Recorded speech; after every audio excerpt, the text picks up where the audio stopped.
A dramatic day in court in Virginia, where jurors heard directly from the au pair / mistress accused of helping a man kill his wife and a stranger in what's being called the au pair affair case. Now, she says, she's on the stand today, she says the idea first came up when they started talking about their own marriage and kids. The plan apparently started with her and the husband, Brendan Banfield here, catfishing somebody else on a fetish dating site, according to prosecutors.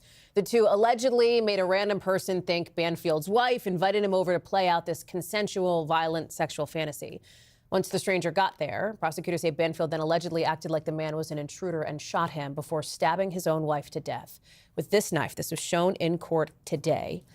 The au pair talking to police as well. Now, Banfield denies the allegations, and the au pair has taken a plea deal. I want to bring in Misty Marris now with some of the legal analysis. Prosecutors started, Misty, with testimony from an officer on scene that day, a forensic pathologist, and then now we're hearing from the au pair, who previously had talked to police, and we showed that as part of her plea deal. Explain the prosecution's strategy in trying to set up this key testimony.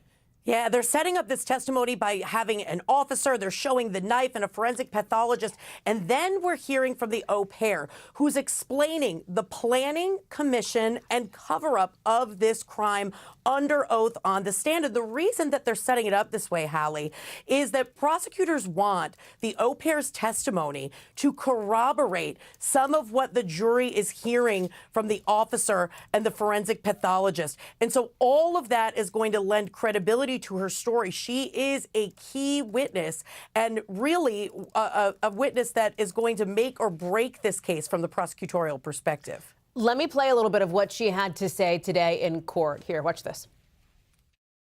Did the defendant ever talk with you about any long-term plans for the two of you? Not initially. Did he ever, though? Yes. When did that talk start? I think it started after he talked about his plan. So that's her on the stand here. The defense, Misty, to your point on strategy, let's talk through that, because they're going to try to call into question her credibility on this. During opening statements, Banfield's attorney said prosecutors basically flipped her by giving her a plea deal, right? They're going to try to make that case. Here's what the defense says that she told Banfield in a letter. They want you. All they want is to get you in this case. They want me to say things that aren't true. They want me to say things that I did that aren't true. They offered me a misdemeanor. Misty, what does the defense need to do to try to establish reasonable doubt here?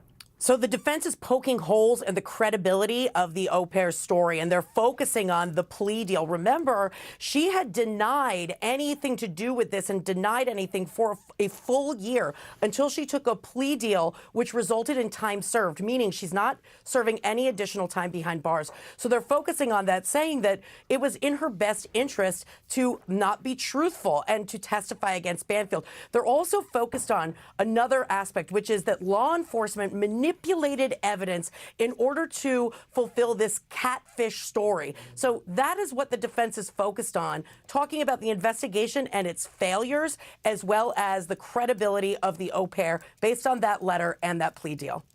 Misty Marris, thank you very much. We're glad to have you sorting through all this for us. Appreciate it.